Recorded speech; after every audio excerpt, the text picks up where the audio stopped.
அப்படியே கிள்ளுங்களேன். நிச்சயமா தான் வந்திருக்கீங்க. உலக அழகி பாட்டெல்லாம் கிடைக்கணும்னா அப்போ கேட்பாங்கல்ல, என்ன பண்ண போறீங்கன்னு. அழகிய தமிழ் மகன் படத்துக்காக இன்டர்வியூ பண்ண போகிறோம். அப்பா அவர் கேட்டார், அவனு கேட்டால் தப்பாக நினச்சிக்க மாட்டேங்கிறேன். சொல்லுங்க சார். அது விஜய் சாரை விட அவங்க அப்பா மேனிஃபெஸ்ட் பண்ணியிருந்தார். அடுத்தது என் பையன் கண்டிப்பா ஒரு நாள் சிஎம் அப்படின்னு ரொம்ப தீவிரமா என்கிட்ட பேசிட்டு இருந்தார். சின்ன பாப்பா பெரிய பாப்பா காமெடி, அலிராஜ்யம் காமெடி, அப்புறம் விக்ரமாதித்தன்ல வேதாளமா பண்ணிட்டு, மூன்று முடிச்சு, சத்யா, கோலங்கள் பண்ணிருக்கீங்க. வணக்கம் விஜய் சாத்தி, நான் ரஜினிகாந்த் பேசுறேன். படையப்பதான் எனக்கு ஒரு என்ன சொல்றது, ட்ரீம் கம் ட்ரூ மாதிரி. அதெல்லாம்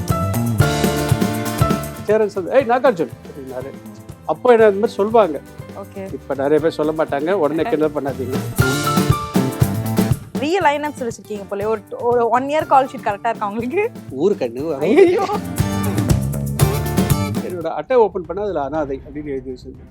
அது வரைக்கும் எங்க அப்பாவும் அம்மாவும் ஷூட்டிங் போயிருக்காங்க. இப்ப நான் எங்க அப்பாவை தேடும் போது அந்த இடத்துல அவங்க இல்லை அப்படிங்கிறது 90 lakhs 95 lakhs வரைக்கும் என்னை ஏமாத்திருக்காங்க. சமையல் எண்ணெய் மற்றும் உணவுப் பொருள் ஏற்றுமதியில் 20 ஆண்டு கால அனுபவம் பெற்ற ஸ்டார் எக்ஸ்போர்ட் ஹவுஸ் கயல் ஆக்ரோ ஃபுட்ஸ். வணக்கம் சார். வணக்கம். எப்படி இருக்கீங்க? நல்லா இருக்கேன். எல்லாருக்கும் வணக்கம். Special sweet art 80s and 90s kids உங்க எல்லாருக்கும் ஹார்ட் ஃபெல்ட் லவ். எப்படி காமிக்கணும்? இப்படியா இப்படியா? சார் நானே ஃபர்ஸ்ட் தான் கேட்கலாம்னு இருந்தேன். உங்களோட இன்ட்ரோ ஃபர்ஸ்ட்ல இருந்து ஸ்டார்ட் பண்ணலாம் அப்படின்ட்டு. உங்களை பார்த்தோன்னு ஒரு எனர்ஜிக் வரும் எல்லாருக்குமே. அது பாசிட்டிவ் வைப், சிரிச்ச முகத்தோடயே நீங்க வந்து ஃபுல்லா இருப்பீங்க அந்த எபிசோட் ஃபுல்லாவே. சோ பாக்கும்போது சச்சோ பாசிட்டிவ் வைப்ல உங்களை பார்க்கும்போது நிறைய பேர் சொல்லியிருப்பாங்க கண்டிப்பா சொல்லியிருக்காங்க. சோ அந்த ஒரு எப்படி சொல்றது, அந்த ஒரு இன்ட்ரோ எங்களுக்காக டெலிவிகடனுக்காக நீங்க வந்து பண்ணலாமா? இல்லை, எனக்கு பெஸ்ட் ஃப்ரெண்ட் அப்படின்னு பார்த்தா நீங்க தான். ஏன்னா என்னோட பெஸ்ட் ஃப்ரெண்ட் அப்படிங்கிறது உங்க கேமரா. ரைட் ஃப்ரம் மை இந்த டேஸ், ஆங்கரிங் ஆக்டிங் டேஸ்லேருந்தே அப்படிதான் நினச்சிப்பேன்.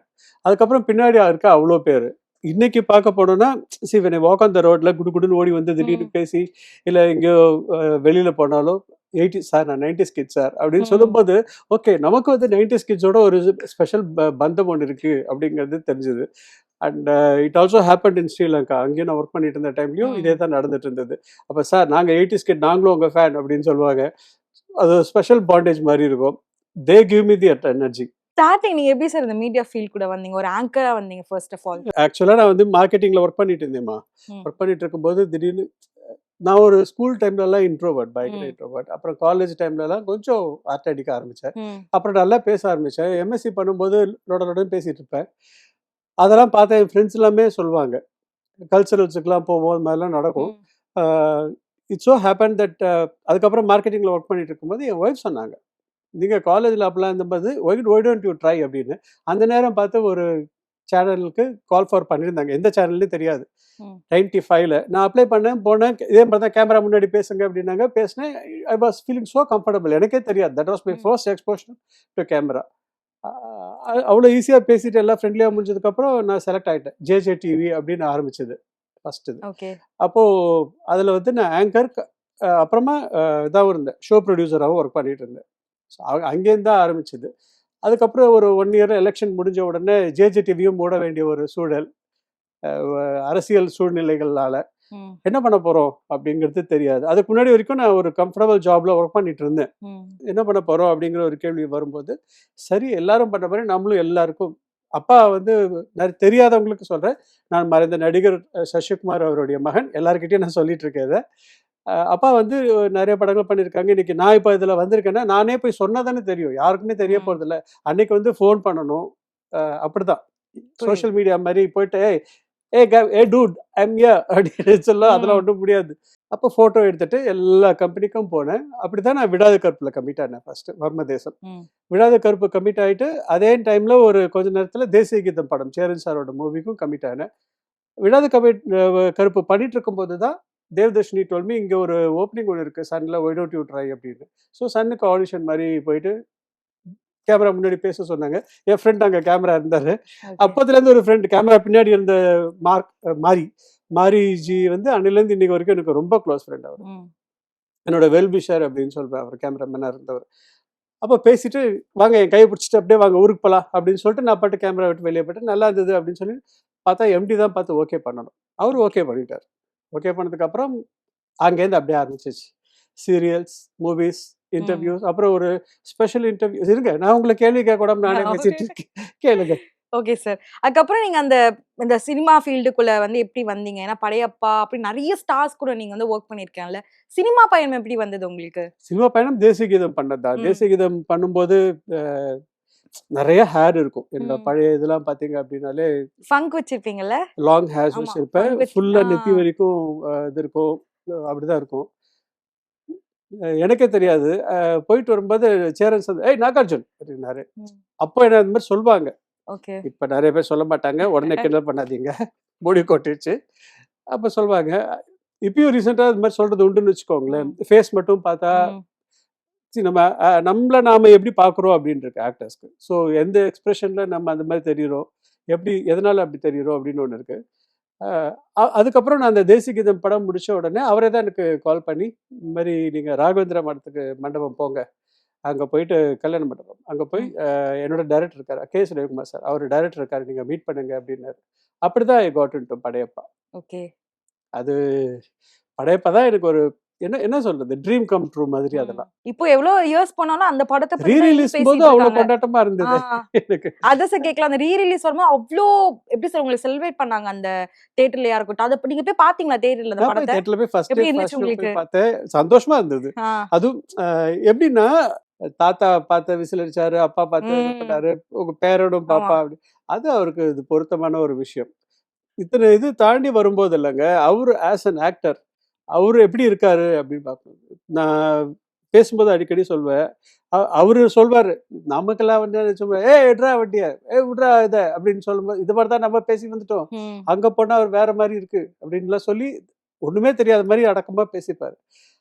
அப்படி ஒரு ஒரு பாடி லாங்குவேஜ் இருக்க ஒரு ஆளு இப்படி பண்ணி இது எல்லாத்துக்கும் மியூசிக் போட்டு ஜெயிலர் படத்துல பாத்தீங்கன்னா வெறும் கண்ணுல மட்டுமே தான் நடிச்சிருப்பாரு. Restricted body language. ஸோ அப்போ டைரக்டர் என்ன எதிர்பார்க்குறாரு அப்படிங்கிறது அவர்லாம் அவரா இருக்கட்டும், அந்த மாதிரி நடிகர்கள் எல்லாம் வந்து நமக்கு வந்து எப்படி ட்ரெண்டுக்கு ஏற்ற மாதிரி மாறுறாங்க அப்படி. அவர் எப்படி வேணாலும் அந்த கேரக்டர் தனக்கு மாத்தி ஸ்டைலா நடிச்சிருந்தாலும் அது அதே மாதிரி தான் போயிருந்திருக்கும். தலைவர் ஸ்டைல இன்னொரு படம் அப்படிங்கிற மாதிரி இருந்திருக்கும். ஆனா அந்த டைரக்டர் இந்த மாதிரி கேட்கறாரு அப்படின்னு சொல்லும்போது அதையும் செஞ்சாரு பாத்தீங்களா, அதுதான் பக்கா. என்ன சொல்ல வந்தேன்னு தெரியல. தலைவரை பத்தி பேசினா இப்படித்தாங்க, எனக்கு நானே அப்படியே பேசிக்கிட்டே இருப்பேன். அப்போ வந்து மறக்க முடியாத ஒரு அப்ரிசியேஷன். ஏன்னா மக்கள் கிட்ட இருந்து வந்திருக்கோம்ல. ஏன்னா அப்போ வந்து லைக் இந்த மாதிரி சோஷியல் மீடியா கிடையாது. அப்புறம் உங்க மெசேஜ்லாம் உடனே வந்து சென்ட் பண்ண முடியாது இல்லையா? அப்போ கிடைச்ச ஒரு மறக்க முடியாத அப்ரிசியேஷன் மக்கள் லெட்டர்ஸ் கிட்ட இருந்து கிடைச்சது சொல்லட்டுமா? இல்ல மக்கள் கிட்ட இருந்து. மக்கள் கிட்ட இருந்து எல்லாருமே சொல்லுவாங்க, பின்னாடி நடந்துட்டு பேசுறது நல்லா இருக்கு அப்படின்னு சொல்லுவாங்க. அவங்களுக்கு என்னன்னா நான் ரொம்ப ஃப்ரெண்ட்லியா பேசுவேன். ஃபர்ஸ்ட் திங் நான் எப்பவுமே சொல்லும்போது ஷோல வரவங்க அவங்க தான் ஹீரோ ஹீரோயின் மாதிரி. ஸோ நான் கேஷுவலா தான் ட்ரெஸ் பண்ணியிருப்பேன். சாதாரணமா சிம்பிளா ஜீன் டிஷர்ட் இது மாதிரி தான் பண்ணிட்டு அவங்களையும் தே ஷுட் ஃபீல் கம்ஃபர்டபுள் அப்படிங்கிறதுனால அது மாதிரி தான் இருந்தது. நாம ரொம்ப கிளாஸியா இருக்கக்கூடாது அப்படிங்கிறத நான் என் மைண்ட்ல வச்சிருந்தேன். ஓகே. ஸோ அப்படி அண்ட் மோரோவர் எனக்கு ரொம்ப ஃப்ரெண்ட்லியா பேசுறது அப்படிங்கிறது பழகிடுச்சு. அதனால எனக்கு அது ப்ளஸ்ஸா தான் தெரிஞ்சது. நிறைய பேர் சொல்லுவாங்க. அது ஒரு சந்தோஷம். குறிப்பா சொல்லணும் அப்படின்னா நம்ம சிஎம் அழகிய தமிழ் மகன் படத்துக்காக இன்டர்வியூ பண்ண போறோம். நானும் ஏஆர் ரஹ்மான் சாரோட ஸ்டுடியோல வெயிட் பண்ணிட்டு இருக்கோம். நானும் அவரு மட்டும் உட்கார்ந்துருந்தேன். எல்லாரும் பேசிட்டு இருந்தாங்க. கொஸ்டின்லாம் எல்லாம் பார்த்துட்டு இருந்தாரு. அப்போ எல்லாருமே கொஞ்ச நேரம் இருக்குதோ வர அப்படின்ட்டு ரஹ்மான் சார் வெளியே போயிட்டார். நானும் அவர் மட்டும் உட்கார்ந்துருந்தோம். அப்போ அவர் கேட்டாரு, நான் உனக்கு கேட்டா தப்பா நினைச்சுக்க மாட்டீங்களா அப்படின்னு. சொல்லுங்க சார் அப்படின்னு. ஏன் பின்னாடியே நடக்குறீங்க? இல்ல சார் முன்னாடி நடந்தா தடிக்க விழுந்துறேன்னு நினைக்கிறேன், அதனால தான் பின்னாடி நடக்கிறேன் அப்படின்னு சிரிச்சாரு. சிரிச்சுட்டு இல்ல சார் இதுதான் ரீசன், கேமராமேனுக்கு ஃப்ரெண்ட்லியா இருக்கணும் அப்படிங்கிறதுக்காக தான் நான் பின்னாடியே நடக்க ஆரம்பிச்சேன். அப்போ நம்ம பண்ற ஒர்க் வந்து எல்லாருக்குமே ரீச் ஆகுது. அப்போ நம்ம பண்றது யூனிக்கா இருந்திருக்கு அப்படிங்கிறது ஒரு இது தானே. இல்லைன்னா ரீச் ஆயிருக்கவே போறதில்ல. ஸோ ஒரு சினிமால ஒரு மாஸ் ஹீரோ பண்ற அளவுக்கு நம்ம பண்றது ரீச் ஆயிருந்திருக்கு அப்படின்னும் போது அது ஒரு ஸ்பெஷல் சந்தோஷம். ஓகே. இதை தாண்டி உங்களுக்கு வந்து சினிமா அந்த மீடியா தாண்டி அரசியலையும் உங்களுக்கு நிறைய வந்து இன்ட்ரெஸ்ட் காமிக்கிறீங்க. இப்போ சோஷியல் மீடியா இருக்கட்டும், இதுக்கு முன்னாடியும் இருந்திருக்கு. ஒரு குறிப்பிட்ட காங்கிரஸ் இந்த கட்சியில வந்து இருந்திருக்கீங்க. லைக் உங்க அப்பா இருந்திருக்கார் இல்லையா? சோ அவர் போராட்டம் எல்லாம் பண்ணிருக்காரு. அது நீங்க பார்த்து வளர்ந்திருப்பீங்களா? கேட்டது கூட கிடையாதா? அப்பா நான் அப்பா அம்மா வந்து நான் என்னோட 4 1/2 வயசுல ஆமா. அது இல்ல இறந்துட்டேன். அப்பா இந்த மாரி அரசியல் அப்பா பத்தி இருந்தாரு. கேள்விப்பட்டிருக்கேன். இவங்க ஃப்ரெண்ட்ஸ்லாம் சொல்லியிருப்பாங்க. இல்ல நாங்க சொந்தக்காரங்கலாம் பார்லிமெண்ட் சொல்லியிருப்பாங்கல்ல. டெல்லியில விசிட் பண்ண போகும்போது குமரி அனந்தன் அவங்க வந்தாங்க. ம். அ அப்போ நான் சொன்னேன், நான் வந்து சசிகுமார் பையன். ம். சசி பையனா நீ? அப்படின்னு கன்னத்த தட்டி குடுத்து தள்ளி இது பண்ணி ஏன்னா அப்பாலாம் வந்து அப்பா காமராஜருக்கு ரொம்ப ம். க்ளோஸா இருந்தாங்க. காமராஜர் ஐயா தான் அவருக்கு ரொம்ப பெரிய இன்ஸ்பிரேஷன். என்ட்ட இருக்கு அதெல்லாம். அவங்க அவங்க சொல்லியிருக்காங்க ஒரு பத்திரிக்கையில, நான் வந்து அவர போய் சந்திக்கணும் அப்படின்னா, நான் அவரோட சீடன். எதையோ ஒண்ணு சாதிச்சுட்டு, இத்தன பேர நான் இந்த மாரி கொண்டு ம். வந்திருக்கேன், இத்தன பேர சேர்த்திருக்கேன், இல்ல ஏதோ ஒண்ணு செஞ்சிருக்கேன் அப்படின்னு சொல்லிட்டு தான் நான் அவர சந்திக்கணுமே தவிர, எதுவுமே செய்யாம நான் போய் சந்திக்க மாட்டேன் அப்படின்னு சொல்லியிருந்திருக்கேன். ஸோ அவருக்கு அந்த இது தீவிரமா இருந்தார் காங்கிரஸ்ல. ஓகே. உங்களுக்கு ஆசை இருந்திருக்கா? ஏன்னா அப்பா வந்து பாலிடிக்ஸ்ல இருந்திருக்காரு அப்டின்னும் உங்களுக்கு அந்த ஓட்டு மாரி போடுற ஆசை எல்லாருமே பொலிட்டிஷியன் தாங்க. ஓகே. சரியா? ஏன்னா ம். நீங்க ஓட்டு போட்டீங்கல்ல. போட்டு. ஓட்டு போட போம்போது அந்த நேரத்துல நீங்க யோசிக்காம ஓட்டு போடல. ம். யாருக்கு ஓட்டு போட்டாலும், இவங்க சரி, அவங்க சரியில்ல. எனக்கு இவங்க வேணும், அவங்க வேணும். இல்ல ஏதோ ஒண்ணு ஃப்ரெண்ட்ஸில போய் ஓட்டு போடுறது. இது ம். எப்படி வேணாலும் வச்சுக்கோங்க. ஆனா ஓட்டு போடுற ஒவ்வொருத்தருமே அரசியல்வாதிகள் தான். எனக்கு இது வேணும், அவர் வேணாம்னு நீங்க தேர்ந்தெடுக்கிறீங்கல்ல. அப்பவே நீங்க வந்து அரசியல்வாதி தானே. அப்படி இருக்கும்போது கொஞ்சம் ஆழமா யோசிக்கிறவங்க அப்படின்னு சொல்லி பார்க்கும்போது, சில பேர் வந்து டிபேட் ஷோல வந்து பேசுறாங்க. ம். சில பேர் இவர் தான் வேணும்னு சொல்லிட்டு நமக்கு வந்து கருத்துக்கள கொண்டு வந்து நம்ம மேல நம்ம கிட்ட கருத்துக்கள சேர்க்கிறவங்க இருக்காங்க, கருத்துக்கள திணிக்கிறவங்களும் இருக்காங்க. ம். ஆனா யாரு என்ன அப்படின்னு எல்லாத்தையும் தாண்டி, அந்த ஒரு அடிப்படையில ஒரு இப்போ என்ன பொறுத்தவரைக்கும் என்னன்னா, எங்க ஜெனரேஷன் டைம்ல என்னலாம் நடந்தது அப்படிங்கிறது ம். தெரியும். இப்ப அடுத்த ஜெனரேஷன் என்னலாம் நடக்கணும் அப்படிங்கிறது, என்ன எதிர்பார்க்கணும், எப்படி சேஃபா இருக்கணும் அப்படிங்கிறதெல்லாம் இருக்கு. ஸோ அவங்களுக்கான ஒரு அரசாங்கம் வேணும் அப்படிங்கிறது தான் எல்லாருமே யோசிப்பாங்க. அப்படிதான் அப்படி பார்க்கும்போது எனக்கு அரசியல்ல இந்த அளவுக்கு நெறைய பேசுவேன் நான். ஓகே. நீங்க விஜய் சார் கிட்ட பேசுனீங்களா அதுக்கப்புறம்? இல்லங்க. இல்ல இல்லையா? இதுவரைக்கும் பேசல. ஓகே. சோபமா ரெகுலர் க்ளோஸ் தான். ம். ஆ அவங்க பாடுன உடனே அனுப்ப வைப்பாங்க. பாபா டிவோட்டி அவங்க. ம். நான் அதனால அவங்களுக்கு Thursday அன்னைக்கு மெசேஜ்லாம் அனுப்புவோம். அதனால அவங்க இதா தான் இருப்பாங்க. விஜய் சார விட அவங்க அப்பா மேனிஃபெஸ்ட் பண்ணியிருந்தாரு. ம். இது ரொம்ப ஸ்ட்ராங்கா எனக்கு ஒரு தடவ போயிருந்த ஒரு இன்டர்வியூ ஒண்ணு பண்ண வேண்டியது அன்னைக்கு. பண்ண முடியாம நாங்க கிளம்பிட்டோம். ஓகே. ஆனா அன்னைக்கு அவர் கூட இருந்த டைம் பார்த்தோம்னு வச்சுக்கோங்களேன், சந்திரசேகர் சார் வந்து அடுத்தது என் பையன் கண்டிப்பா ஒரு நாள் சிஎம் அப்படின்னு ரொம்ப தீவிரமா என்ட்ட பேசிட்டு இருந்தார். ம். அதாவது தன் மகன அந்த இடத்துல வச்சு அவர் மேனிஃபெஸ்ட் பண்ணியிருக்காரு. அந்த அளவுக்கு ஸ்ட்ராங்கா மேனிஃபெஸ்ட் பண்ணியிருக்காரு. அதனால ஏதோ ஒரு பாசிட்டிவிட்டி அவரு கூடவே இருக்கு. இப்போ உங்க அப்பா, அம்மா வந்து லைக் இறந்தப்போ நெறைய எப்படி சொல்றது? கான்ட்ரோவர்சியா போச்சு. நெறைய கன்ஃப்யூஷன்ஸ் இருந்துச்சு மக்களுக்குமே. இப்பவுமே இருக்கு. டெகேட்ஸ் தாண்டியுமே என்ன கன்ஃப்யூஷன் லைக் இருக்கு? வந்து சூசைடா? இல்லன்னா இல்லங்க, வந்து ஆக்சிடென்ட்டா? இல்லங்க. அப்படி நெறைய விஷயங்கள் வந்து போயிட்டு இருந்தது இல்லையா? அப்போ போயிட்டு இருந்துச்சு. அது உங்க அப்போ காதுக்கு வந்து வந்திருக்கும். பத்திரிக்கையில எல்லா நேரத்துலயும் பத்திரிக்கைகள் விக்கணும் அப்டின்னா பண்ணதானே செய்வாங்க. ம். ஸோ அது ஒரு கான்ட்ரோவர்சி ஒண்ணு இருந்தது. அம்மா வந்து இது மாரி பண்ணிட்டு, அப்பாவ போய் கட்டி பிடிச்சுட்டாங்க. அதனால அப்பாவுக்கும் இது மாரி ஆயிடுச்சு அப்டின்னு சொல்லிட்டு ஒரு ம். நியூஸ் ஒண்ணு வந்தது. இதனால எங்க அப்பா, அம்மா ஃபேமிலிக்குள்ளார ஒரு பெரிய ஒரு லாங் டைம் ஒருத்தருக்கு ஒருத்தர் ம். பேசிக்காம மாரி இருந்தது. ஓகே. அம்மா ஃபேமிலியா இருக்கட்டும், அப்பா ஃபேமிலியா ஓகே. இருக்கட்டும். ஒரு நாள் அந்த தான் கன்ஃப்யூஷன்னால. ஏன்னா ஒரு நாள் தான் என் பையன் போயிட்டான். நாங்க எங்க பையன இழந்துட்டோம் அப்படிங்கிற மாரி. ம். இல்ல நாங்க எங்க பொண்ண இழந்துட்டோம் அப்படிங்கிற இதெல்லாம் அந்த மாரி ம். கன்ஃப்யூஷன் ஒண்ணு இருந்தது. அது மாரிலாம் எதுவுமே கிடையாது. எங்க அம்மாவ வந்து எங்க பாட்டி அப்படியே வளர்த்துருந்தாங்க. ஸோ ம். எதுவுமே தெரியாதுன்னு வச்சுக்கோங்களேன் அவங்களுக்கு. 16 வயசுல கல்யாணம் ஆச்சு. அதுக்கப்புறம் 17 வயசு, அ 19 வயசுல ஒரு கல்யாணம். 21, 24 வயசுல அவங்க போயிட்டாங்க. ம். முடிஞ்சு போச்சு. அதுக்குள்ளார அவங்க எங்க அப்பாவுக்கு 29 வயசு அவங்க இறந்து போகும்போது. Okay. So within such a short time அவரோட கிராஃப் அவ்வளோ தூரத்துக்கு ஆமா. பண்ணிட்டு போயிருக்காரு அப்படிங்கிறது ரொம்ப பெரிய விஷயம். காங்கிரஸ்லயும் கட்சியிலயும் இருக்கட்டும், பொலிட்டிக்கலா இருக்கட்டும், சினிமாவா இருக்கட்டும், ம். ஆர்மியில போய் அவர் அச்சீவ் பண்ணதா இருக்கட்டும், சைனா வார்ல அவர் அச்சீவ் பண்ணது ரொம்ப பெரிய விஷயம். அது மாதிரிலாம் இருக்கும்போது பத்திரிகைகள் அந்த நேரத்துல அவங்களோட பத்திரிகையை சுவாரஸ்யமாக்கணும் அப்படிங்கிறதுக்காக பிரிண்ட் மீடியா எடுத்து. மட்டும் தானே ம். இருந்தது. அதில பண்ணிட்டாங்க இந்த மாரி ஆச்சு அப்படி. அது இல்ல அப்படின்னு எங்களுக்கு தெரியும். எந்த வயசுல உங்களுக்கு தெரிய வந்தது? ஓகே இந்த விஷயம் தான் நடந்திருக்கு. இப்படி ஒரு சினாரியோ நம்ம அப்பா, அம்மா ஃபேஸ் பண்ணியிருக்காங்க. ஸ்கூல்ல ஒரு 6த் அது மாரி 7த் படிக்கும்போது தான் தெரிய வரும். யாரு சொன்னாங்க சார் உங்களுக்கு? ஒரு அசைன்மென்ட் நோட் புக் நாங்க அடுக்கி வைப்போம். ஆ ம். எழுதிட்டு ம். ஸ்கூல்ல. அதுல வந்து யார் எழுதுனான்னு தெரியாது. என்னோட அட்டை ஓப்பன் பண்ணா அதுல அனாதை அப்படின்னு எழுதி வச்சிருந்தது. ஸோ அதுக்கப்புறம் என்னது இது அப்படின்னு போய் வீட்டில் இந்த மாதிரி ஒருத்தர் எழுதி வச்சிருக்காங்க என்ன இதெல்லாம் கேட்கும்போது தான் எங்கள் பாட்டி சொன்னாங்க. அது வரைக்கும் எங்கள் அப்பாவும் அம்மாவும் ஷூட்டிங் போயிருக்காங்க. எங்கள் அப்பா வந்து ஷூட்டிங் போவாங்க, ட்ராமா பண்ணுவாங்க, மீட்டிங் போவாங்க, இதுலலாம் பிஸியாக இருக்காங்க அப்படின்னு. எங்கள் பாட்டி டெல்லியில் இருக்காங்க அவங்க 2 பேரும் அப்படின்னு சொல்லிட்டாங்க. நாங்கள் அப்படி தான் நினச்சிட்டு இருந்தோம் ரொம்ப நாள் வரைக்கும். எங்கள் அக்கா என்ன நினச்சான்னு தெரியாது, நான் அப்படி தான் நினச்சிட்டு இருந்தேன். ஸோ அவங்க டெல்லியில் இருக்காங்க, வந்துருவாங்க அப்படிங்கிற ஒரு ஐடியா. அப்புறமா தான் ஓகே கொஞ்சம் கொஞ்சமாக ரியாலிட்டி அதுக்கப்புறமா இதான் இதான் இதான் இதான் ஓகே. புரிஞ்சதுக்கு அப்புறமா அந்த லாஸ் அப்படிங்கிறது ரொம்ப பெரிய லாஸ் அது.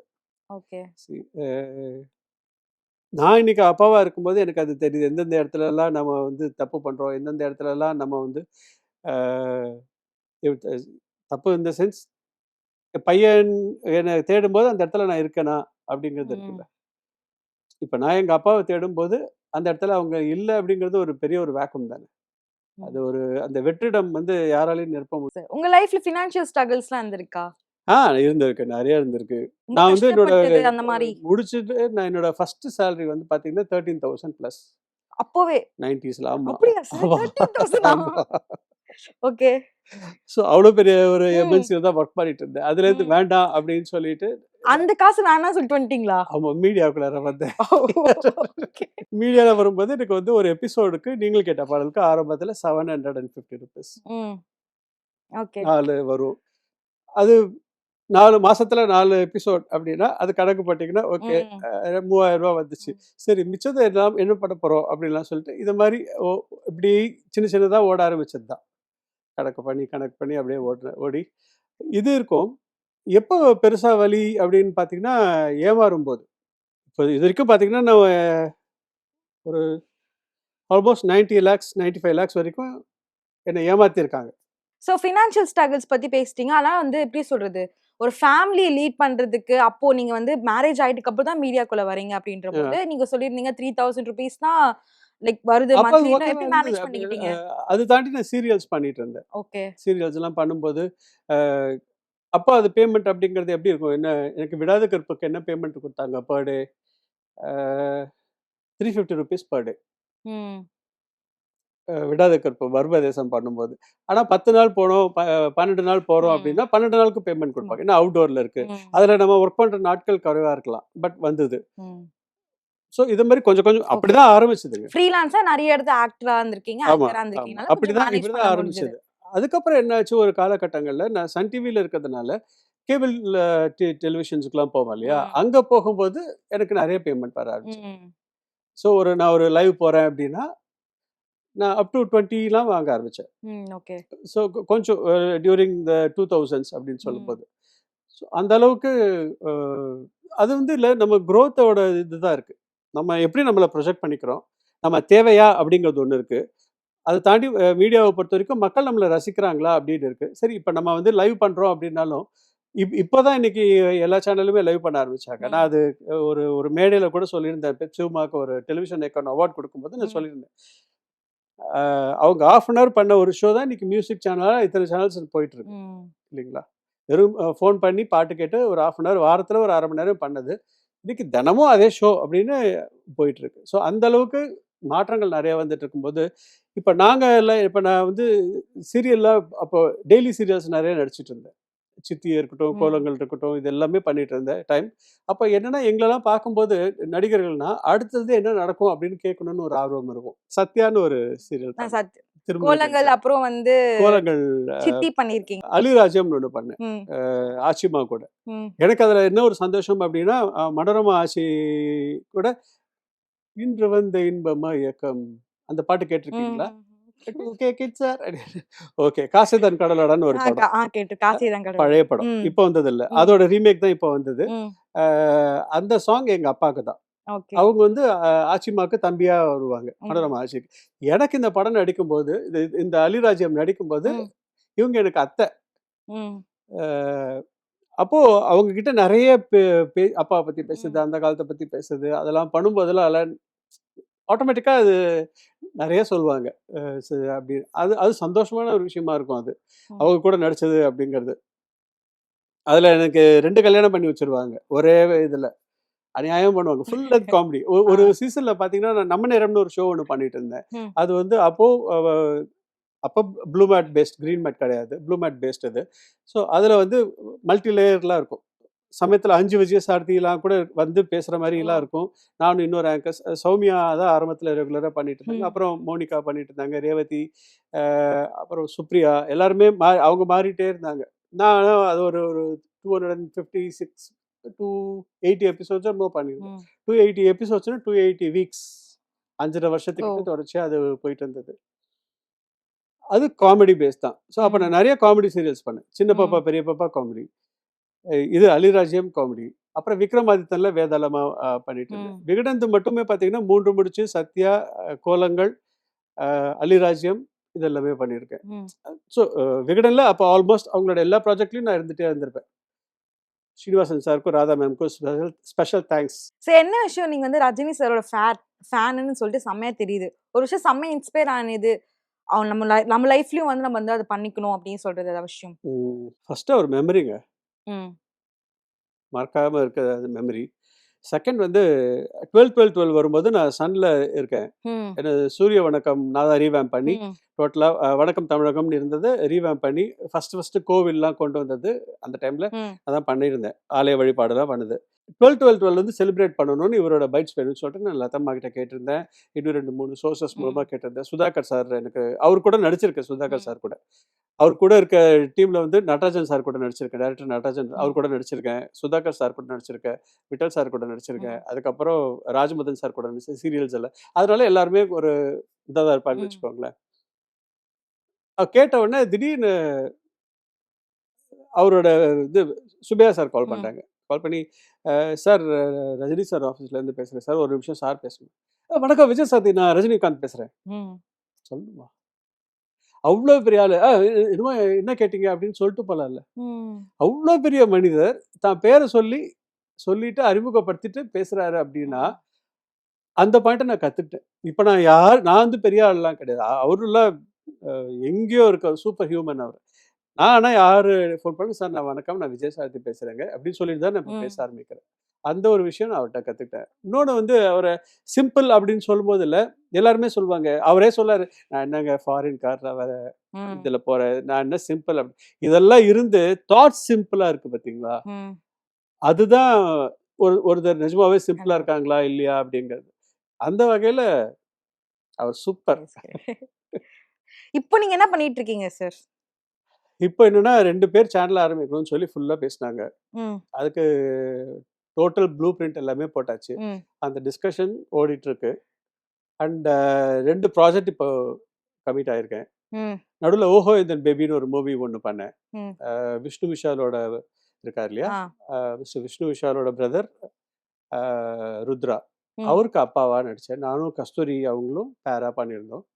அதுக்கப்புறமா அப்போ ரொம்ப வெயிட் போட்டிருந்தேன். அப்புறம் வெயிட்லாம் குறைச்சி இப்போது எல்லாமே பண்ணியிருக்கேன்.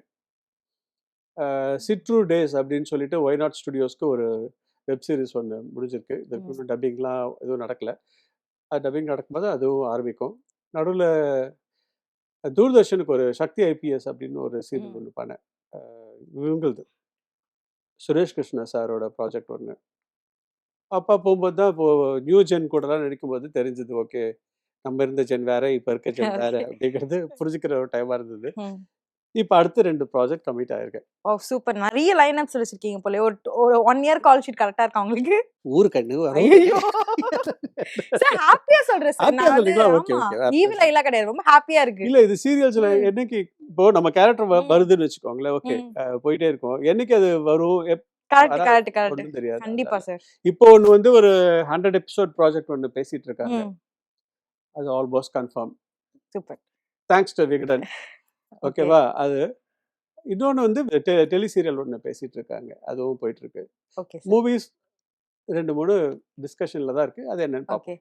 Thank you so much. ஏன்னா வந்து ஃபியூச்சர் நிறைய ப்ராஜெக்ட்ஸ் வச்சிருக்கீங்க. நான் உங்களுக்கு வந்து டிவிலயா இருக்கட்டும், அதெல்லாம் நல்லபடியா நடக்கணும். எஸ் கண்டிப்பா. ஹோப் மூவிஸ்ல டிவிஸ்ல அவங்களை கண்டிப்பா வந்து நாங்க பார்க்கிறதுக்கு வந்து ரொம்ப ஈகரா வெயிட் பண்ணிட்டு இருக்கோம். Thank you so much for coming sir. Thank you. Thank you so much. 20 ஆண்டுகளாக உலக நாடுகளுக்கு உயர்தர சமையல் எண்ணெய் மற்றும் உணவுப் பொருட்கள் ஏற்றுமதியில் இந்திய அரசின் ஸ்டார் எக்ஸ்போர்ட் ஹவுஸ் அங்கீகாரம் பெற்ற கயல் ஆக்ரோ ஃபுட்ஸ்.